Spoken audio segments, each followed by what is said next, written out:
So, hi, Rahul, and thanks a lot for agreeing to participate in this interviewing series. My pleasure. Yeah, you just accepted a lecturer position at the University of Sydney. First of all, congratulations. And Thank you. Yes, and I am. Congratulations on your own post too. thank you. So, when will you take up your appointment? So, because of the COVID situation, this is fluid. My plan was to start there by October, but Mhm. that depends on whether Australia is actually allowing people in. So, yeah, it depends on that. I see. Okay, fingers crossed. Have you already started preparing for the new position? So, I have been looking at writing grants, preparing my curriculum to teach, Mm. trying to figure out what are the things that are needed. So, yeah, looking for collaborations. Pretty much everything in motion right now. Okay, great. And could you also, in general, introduce yourself briefly? Like, what's the path that has led you to this lecturer position? Yeah, so that thank you for asking that question. So I'm not actually from computer science at all. I did my undergrad in civil engineering, and uh, I was better at computers, so I started working in a computer industry and in the computer industry, and then I realized that I liked academics a lot better. I wanted to do more research, so I did my master's from Illinois Institute of Technology and did my PhD from Oregon State University. Then I realized that I needed a little more depth and breadth to my what I did after so during my PhD. So then I did my postdoc at CISPA Sutherland University with Andrea Seller, Professor Andrea Seller, and that's where I am right now. Mhm. And you have extensive industry experience, right? 6 or 7 years at Sun Yes. Microsystems. Yes, I had a lot of experience, especially at Sun Microsystems. I consider almost like a different university in terms of what I learned. And it was also Sun Microsystems experience that got me interested in academics in the first place. We had some interaction with the Sun Labs. Right now it is called Oracle Labs, but at that time it was called Sun Labs at that time. And that was a huge motivation factor to actually understand what goes on in academic world. Mhm. And what is your research on? My research is on static and dynamic program analysis, especially specification mining. And I use the specifications that I mine for improving the effectiveness of fuzzing. And I mean, you already mentioned, or we already discussed that you will take up your position in Australia. Yes. So, can you briefly introduce how the Australian academic system works? Australian academic system is kind of in between Europe and US, as far as I understand it. So there are lecturer positions. So you start as an associate lecturer if you don't have a PhD. If you have a PhD, you start as a lecturer. Then there is so lecturer is equivalent to an associate professor. Then there is senior lecturer who is equivalent to an associate professor, and then you go on to become actual associate professor and then professor in the Australian system. So it's close enough to the US system, I think. Mhm. um, and then PhD positions are more like Europe, where you have students coming in with masters, unlike in US where students come in as an undergrad. So that means that their master's is already done and you get 3.5 years for a PhD. I see. Yeah. And is a lecturer already tenured or only an associate professor? So there is not. So the concept of tenure is very different. It's more a permanence in Australian system. Uh, the employment is still at will. There is no tenure where you can't be fired, but you will be kept on rolls. So it's almost equivalent, but not quite. The lecturer actually, before you become senior lecturer, you get tenured in some sense, or you get your probation period ends, and you are into the role of the continuous faculty. So that is how it works there. So Mhm. it's tenure track in some sense. It's not exactly equivalent, but close enough. Okay. And since you also mentioned that you are currently preparing also for grant proposals, so what is a typical grant a young or a fresh professor would apply for? We would be applying for ARC, DECRA is one of the most coveted grants in Australia. So it essentially is like a career award. And then there are lots of other small industry and governmental awards that are there. So yeah, still in the process of figuring out where I can apply. I see. Can you briefly tell us a bit about the overall experience that you had, like with applying for positions in this season? A bit Sure. about the timeline and the process also. Sure. For Australia, for the University of Sydney, the job advert came in October, and I got an interview call in November. So that was over. That was a short Zoom call of 15 minutes, 30 minutes, I think, and then a virtual visit in February for one full day, and the offer was first given in March. But that is for Sydney. I started preparing for this in last year March. So that was the time at which I started writing my research, statement of research, a teaching statement, diversity statement, everything else. So it took around 6 months for me to finalize my research statement. Actually, it was not even finalized even then. But at that time, I thought that this was good enough to actually start applying, and that got me to. So the job advertisements started coming somewhere in September, October, I think. So that was the time at which I started to apply. Then first interview calls happened November, December, January, and virtual visits started happening somewhere around March, April, even in May, I think. Yeah. So that was it. Was COVID essentially played a really big role in all these things. So it was all virtual. None of them were physical, and things were. Everyone was, trying to figure things out. So, uh, yeah, it was very different from what I expected earlier. Yeah, can imagine. Did you actually visit Sydney before accepting the offer, or not yet? Not yet. I mean, I have not even visited Australia, so we will see. Yeah, a very new situation for all of us. Yeah, let's perhaps chat a bit more about the preparation phase.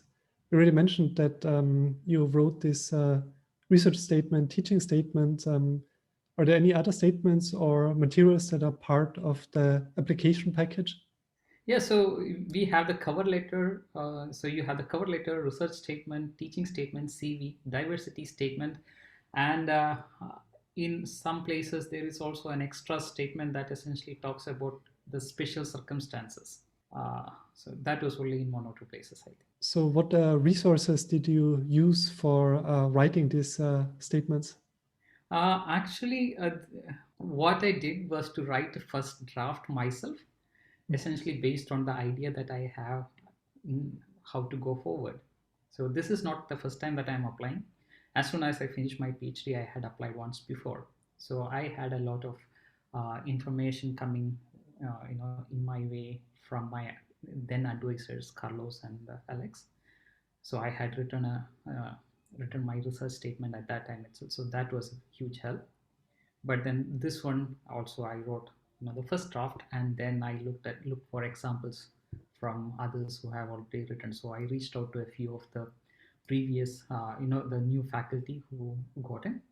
Then try to understand what are the weak points in my draft that I have to fill in. Then I reached out to my mentors and then asked them to review it. So essentially, that was the process of an iteration. I see. And you also mentioned the cover letters. So did you submit tailored cover letters or just a generic one that you basically tweaked for every institution? So this was actually a little bit strange. So the initial universities that I applied to, I tried to, tailor it based on who was there and who wasn't there. But as the COVID went on, I was a little worried that I'm not going to get in because things were all in a flux. So I tried to apply more universities. In some cases, I was not able to tailor it. Yeah. And another thing was that here in Germany and especially in Europe, I think cover letters are not really important. So when I asked for information here, I found that okay, no one actually reads the cover letter. But then American universities, yes, cover letters are important. So yeah, also depending on the geographical regions, I decided whether to customize the cover letter or not. Mhm. Makes sense. How did you approach your letter writers? So I I approached them pretty early, very early. So I had mentioned to them that, look, I am applying for a PhD. I am applying for an academic position. So since I have worked with you and since you are familiar with my research, I will be asking you uh, for recommendation later. So most of them agreed, and yeah. So this was 1 year back actually. Um, I asked uh, at least in 2019. And afterwards, how were you in contact with them? Because typically they need to upload the letter to almost every institution you apply for, right? Did you have some kind of online sheet or so? Yes, so I had an online sheet. So first of all, I had an online sheet that actually listed out all the universities that I actually wanted to apply. My wife helped quite a lot in this particular phase. So we investigated each and every. We first decided where we wanted to apply, which was pretty much everywhere in the world. Mhm. So we looked at what constraints that we had, um, and so we chose all the Anglophone countries. Um, you know, Canada, Australia, European countries that Germany was of course in because we are currently in Germany and we are familiar with the system. Then Netherlands universities were in, then UK and Ireland. So these were the main universities that we were looking at, and we used resources like CS rankings, Times ranking, and other. And of course, in US it was the R1 institutions and publication records that we looked at and came up with a list of universities that I was interested in, that I had a good chance of collaborating with, who were actually doing research in either fuzzing, security, or software engineering. And that I put in and shared that with my letter writers with a column that says what's the current status, where to upload letters, and I shared separate copy with each of the different letter writers so that like Mm. uh, that privacy is preserved. So that's what I did. Okay. For about how many institutions did you apply overall? I actually targeted. So I started initially. I wanted to target 30 universities. I upgraded that to 40 universities. 30 is a norm, I think, usual number for faculty candidates. I thought, okay, I'll apply a little more, and I thought, okay, 40. So I applied to 40, and then pandemic started happening in its earnest, and then I heard that okay, lots of universities are no longer opening, and those universities that were open, they have limited funding, they may not hire faculty candidates at that time. So I upgraded the number to essentially any university that was um, advertising as having an open position in related areas. So at the end I applied for 65 universities, Mhm. Yes. which was a little bit much, I think, but it was a really uncertain time. So yeah. Right, exactly. And still sounds like a reasonable number. So did you also apply for positions in industry? Yeah, I did. So I applied for. So the only thing that I didn't do was to apply for non-research positions. I applied for research positions in the industry also. And when did you submit your application packages? Because some suggest to submit them as early as possible. Others typically suggest you can even submit them after the deadline. So what kind of advice did you follow there? If there was a deadline, then I made sure that I submitted before the deadline. For the places, for most places, I tried to submit it early on because the deadlines are not necessarily hard deadlines. No, I think that the faculty committee in charge of these things would start looking even before. So I decided to not leave anything to chance and apply early on. But that didn't actually work out very well. In most cases, I still had to scramble at the end. But yeah. Mm.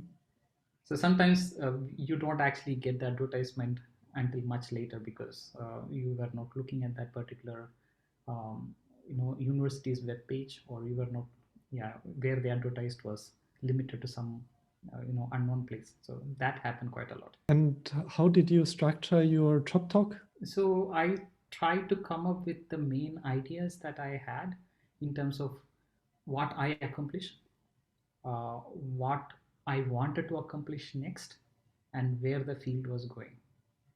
So I try to first, provide a unified view of what my research is about. And in my case, it was three specific things. One was how to extract the specification. The second, when given samples. The second one was how to generate these samples in the first place. And the third was what to do with these specifications. So in each of these, I try to put in, try to talk about what can be done with this and where you can go much forward. So typically the job talk would be, somewhere around 30 minutes of what you have done, followed by some 15 minutes of talking about where you can take it forward and what is your vision. I try to go slightly different, and then I try to put in during the talk itself as to where I can go further. Mhm. So I thought that that was a better way of structuring for my talk. I don't know whether it was effective. Yeah. Yeah, seems to have worked out well. And did you prepare the job talk at the same time you prepared the application materials, or later on when you received the first invitations? Actually, it was two phases. So whenever I gave a talk anywhere, I try to think about what part of it, or I still try to think about what part of the talks that I give can be used somewhere else. So I have a set of slides that I now reuse. Mhm.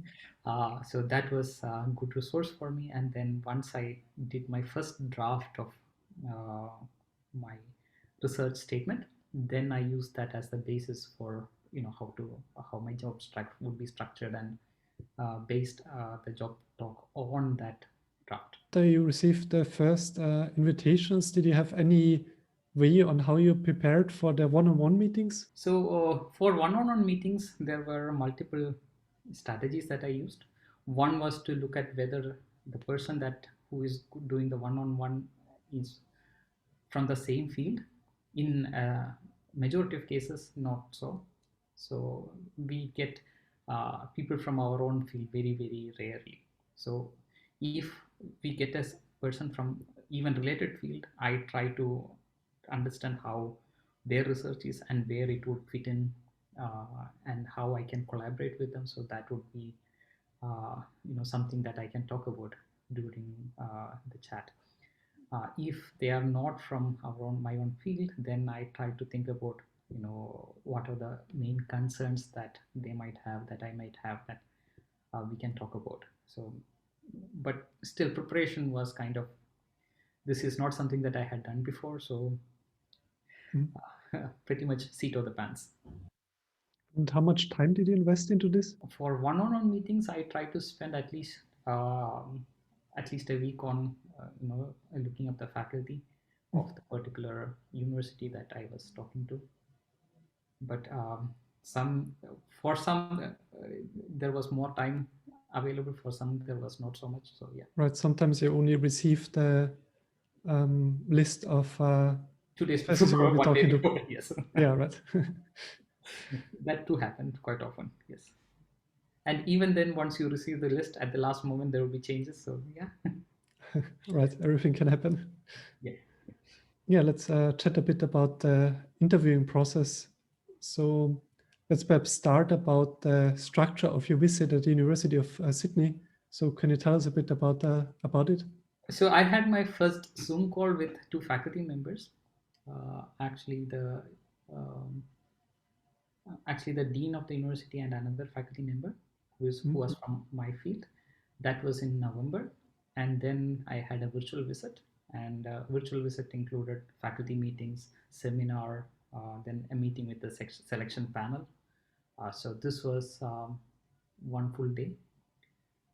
So during this time, I was in India, so it was. Most of these meetings actually were right in the middle of the night, 2 o'clock, 4 o'clock.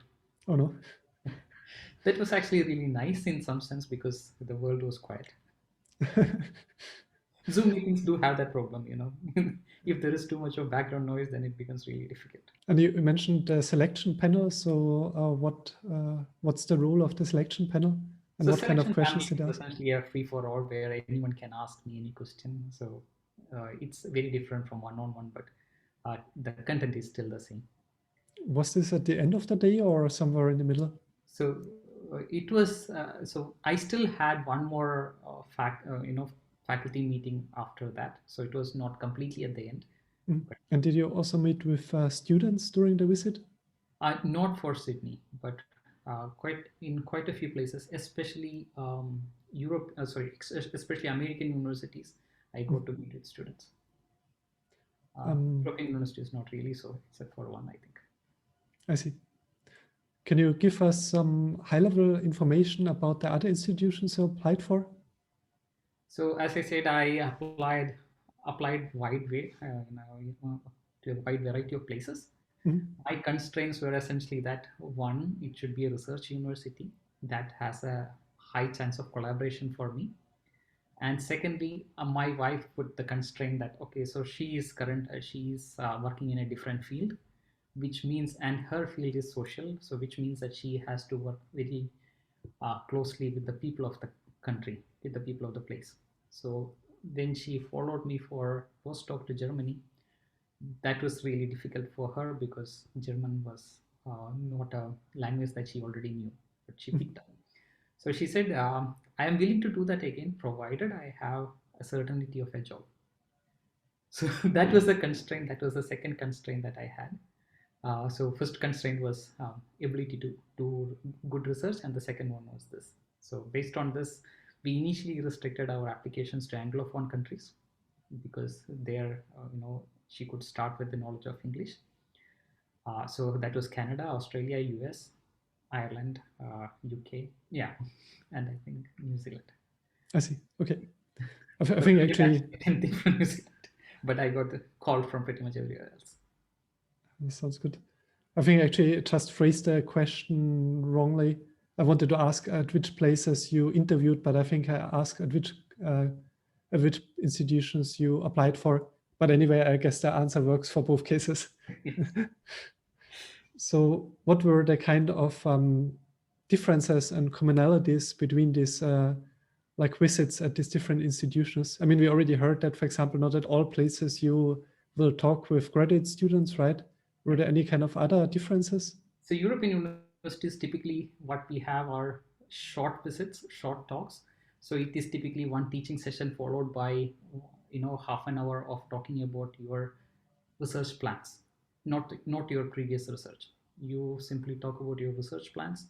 Then typically you will also have to meet with a selection panel that would grill you about what you have done and what is your plans. So in European universities, the focus is more on research plan rather than what you have done as far until now. US, on the other hand, places far more important, places far more importance on what you have done so far. Because, well, I am from US and I understand why that is so. That essentially is because that's a known quantity. The other one is can't be quantified at that point. So that's the reason why that is so in US. US interviews typically are much more longer, much more grueling. Typically one day and few places 2 days, and you have one interview after the other for 8 hours or so. So it's fairly grueling. Canada is similar but less grueling. Um, Lesser number of people talking to you.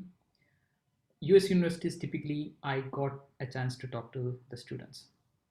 So students have, from the very beginning they might be involved. So in some of the places, students were involved in the first call itself, the phone call that you get, and they ask you about how you would handle the students, which was strange because I thought that okay, US was behind these things compared to Europe, but Europe, there is no time when you actually meet with. Well, I did meet with students in one place, but not to the. They did not drill. They do not drill the faculty candidate at all, unlike what the people in the US does. Canada is very similar to US. Uh, you do talk with students to some extent, um, not a lot of time. Australia, I did not get to talk to students at all. So yeah, that's essentially what I found. Then uh, uh, how people contact you is also different. In European universities, there was no initial screening. It was simply, okay, you have been selected and please attend this interview, based on which we will decide. In Canada, Australia, and US, it is two-phase, where you have one virtual interview, where you talk face to face with two people, maybe followed up by one more sometimes, with specific interests like diversity or how would help certain aspects of the school, and then complete interview where you talk to pretty much everyone in the university.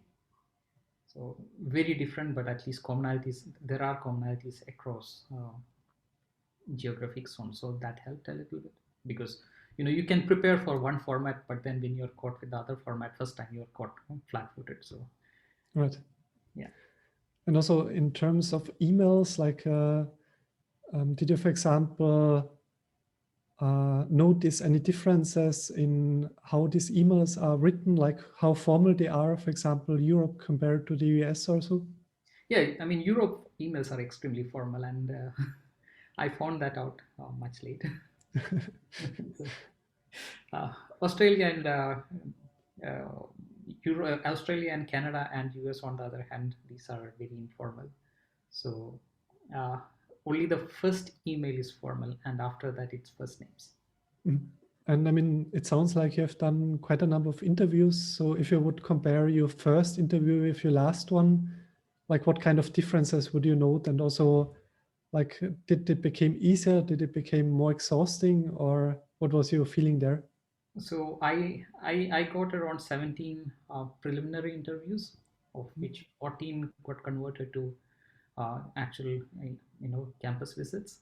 Oh, So preliminary interviews, there is nothing I can actually say commonalities, because all of them were pretty much different. Um, there wasn't much I could prepare for these things, because it was rarely that technical. It was more trying to figure out who I am, I think. Yeah, so the first interviews were much more difficult in a way, because even though you practice, it is never the same when you're actually interviewing. So the things that you think are actually reasonable to answer, then when you are actually talking about it, you have second thoughts about it. And then based on that, I started changing my research statement to some extent, and changed my job talk based on the feedback that I had. So it was actually, um, my interviewing process became much more easier, much more, so I was able to talk about my things, my research much more easier as the interviewing process went on.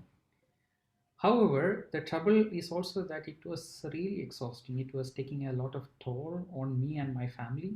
So I would not advise a large number of interviews back together, unless there is something like COVID coming in again, which I hope not. But interviewing process, especially, in my case, I was at India, so almost all of these things happen late night. So that is so difficult to do. And in a lot of cases, you don't actually get um, any gap between the interviews. The interviews are coming in one at a time, but the candidate is sitting the same place without any break whatsoever. So in a few cases, I asked for break myself, but that becomes tiring. Quite, I mean, you forget to ask, and then the person is already there. Then yeah, it becomes difficult. So that is hard. mhm. In real face-to-face interviews, they know, okay, so you get the chance to actually collect your thoughts, walk a bit to the next office, maybe take a break, eat something. So those things work. In Zoom interviews, this never happened, except in very few cases, and that too,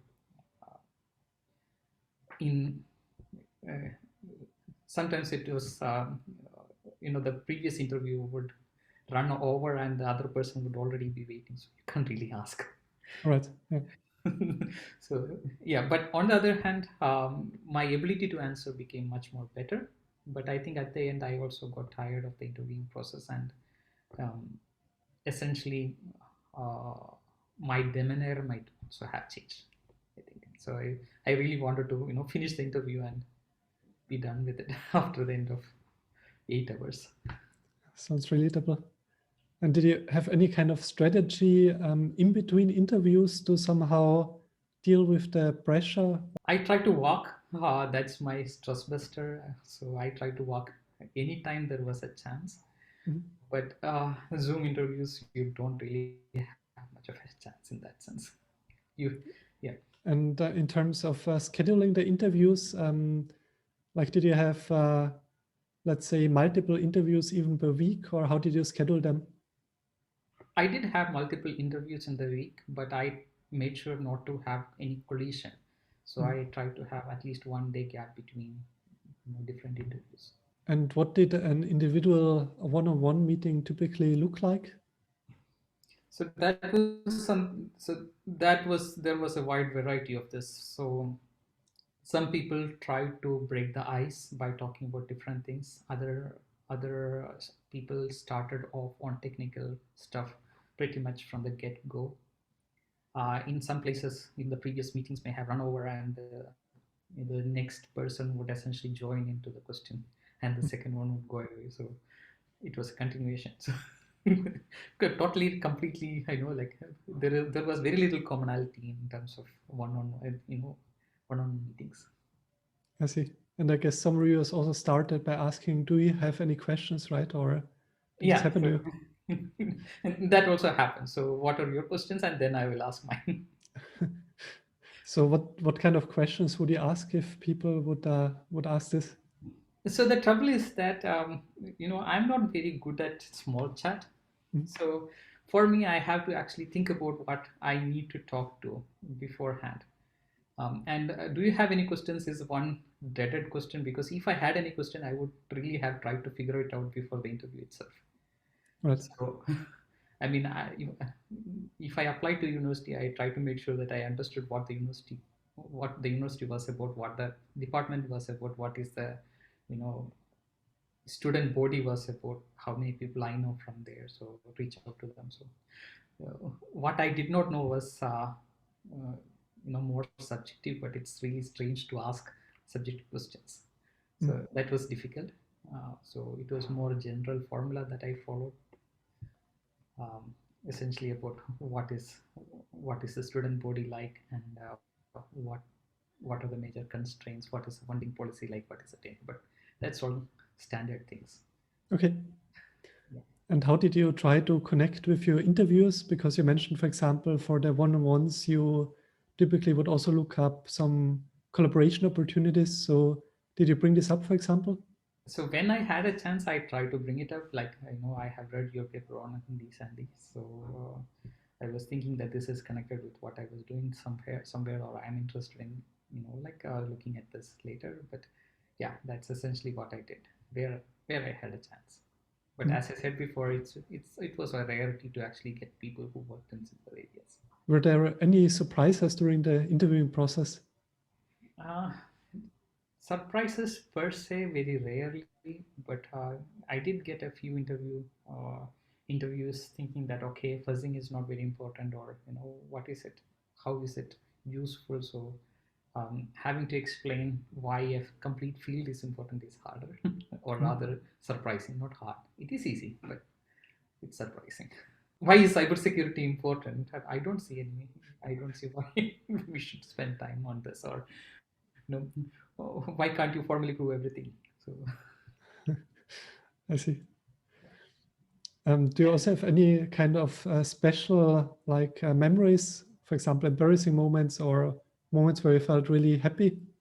uh, unfortunately, no. So I don't actually have anything that stands out per se for during my interviews. Mm. But I did, in some places I did meet with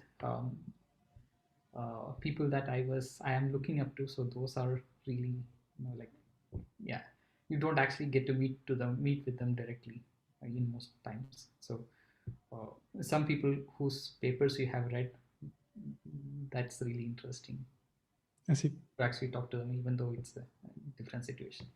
After completing a virtual visit, did you also follow up with the interviewers, for example, sending thank you emails or anything like that? In a lot of cases, I did when I thought that okay, there was a connection and it helped. So I'm not entirely sure what is the protocol there, and I think there is a protocol, but I'm not sure what's the correct protocol there. Uh, I think geographically it might be, the protocols might be different. In America, I think thank you miles might be expected, while in other places not so much. Mm. So, but I try to, if I had a connection with the person that I was talking, then I try to send a thank you note, or bringing up other points in the talk, or trying to explain whatever things that I was explaining about. Makes sense. Yeah, we talked now quite a bit about interviewing, so perhaps let's continue with like when you heard back and decided which position to accept. So Okay. first of all, how did you proceed after receiving your first offer? Did you reach out, let's say, to other institutions to push them for a decision, or what Yeah, did the trouble with the offer is that it comes with an expiration date. Mm. So I didn't have much of a choice after the first offer. So once I had the first offer, then I contacted every university that was still pending and asked them, like, I have my offer and there's a firm decision date. So will you please, um, come back with a yes or no answer. So that's essentially what I did. Not all universities actually came back within that time frame, but yeah. I see. And did you ever ask for a deadline extension from the Yes, I essentially had to. So I see. because not everyone came back within that time frame, I had to keep, I had to ask for deadline extensions multiple times. Mhm. And how And did you it was COVID, so everyone kind of understood that this is an exceptional circumstance, I think. right? And how did you eventually make the decision? Like, what were your relevant decision factors? So this was again the same as when I actually tried to apply. One is that I should have a good chance at collaboration. The university should have a high amount of research, and I should be able to attract a reasonable number of students, high quality students. Mhm. The second one, actually, the major constraint was that my wife should also be able to get a job there. So unfortunately, European universities in some places, uh, my wife was not comfortable that she would get a job. So that influenced our decision quite a bit. And did the university help your wife with finding a position, or did they organize anything? The university did help, but it was not enough. So this is always a sense of risk. So my wife followed me to postdoc, suspending her career. So I can't ask for one more. Mm. So I went by what she thought, whether her sense of risk was satisfied or not. So I as see. you can see, I went for Sydney, so that didn't work very well. Mm. And at what time did you bring up that you have a wife and that she would also be looking for a job? Did you wait for this until you received the offer, or already mentioned it before? Actually, I in some cases I mentioned where it made sense. Like well, in some places they actually ask you right away, so Mm. there you mention it. In other places, I waited until the first offer. That I also have a constraint of this sort. So anything that you can do to help would be useful. And about the Surprisingly large number of places, there is some amount of support for dual career couples. So that is nice. At least it would become better, I hope, because that's essentially one constraint for international scholars. right, yeah. And what did the startup package include? So I guess funding for students, your salary, of course. Yeah. Anything else, or So funding for students, salary, equipment, travel, um, extra, things like in some places, association memberships, cost for association memberships. I mean, in a lot of sense, it was pretty much what we can look forward and figure out. So compensation was, yeah, I mean, pretty much standard across in what it included, even across the geographical regions. and did it also include some kind of teaching relief for one semester or not? American universities, yes, teaching relief. In other places, no. I mean, Europe also, but I don't think that Europe teaching relief was actually part of the startup package. It was more, you will get relief. Yeah. And did you negotiate any of these parameters? Yes, I did. I tried to negotiate. So I try. So I actually took help from one of the negotiators. So maybe I should mention this by name, and we can decide whether to include or not. So this was Professor Karen from the Professor is in book. So I tried to make use of their recommendations wherever I can. So that was really helpful because this is the first time that I'm doing this, and I am not good at negotiations. I see. Yeah. And what kind of strategy did you use? Did you say like I have this other offer and now I want So to? this I took help from Professor Karen exclusively. Like I had an I had a contract with her, and then I forwarded her in summary what the offers were, and then asked her, what should I respond back. So Like how did the visa and work permit work out for you? So is this typically also included, or is this something you still have to figure out? visa. So what is included is what they will apply. Now whether I'm going to get it or not, I'm waiting. Okay, great. So I think we can slowly wrap up. Okay. Yeah, what was the most surprising part in the whole interviewing process? The most surprising part is I thought that I was not going to enjoy Zoom, but I really, really enjoyed Zoom in some sense because it let me interview from a place of my own choosing. And even though interview was grueling, I did not have to travel. And so the last time I interviewed, I had to travel, and travel takes a lot of things away. I mean, a lot of energy away. So I think that Zoom interviews are a really good thing. And what I lacked was the ability to actually go to the university and understand what it is, to get a feel of the university. So that was lacking. But in terms of interviews, I think I found Zoom surprisingly useful. I see. And especially because it has multiple channels, so you can see, okay, someone else is waiting. There are, yeah, you don't have to go somewhere else to do the interview again. Um, the talk that you are going to give, it doesn't have weird after echoes and other things. It's always something that you can control, so that was really nice. Right. Did you also exploit this setting in other ways? For example, I had lots of notes around my monitor. Yes, yes, of course. I mean, it was essentially a war room with lots of graphs, and and my wife actually helped quite a lot. So we actually had large boards, which the main points, and then the main people who are in the industry. What are the main results?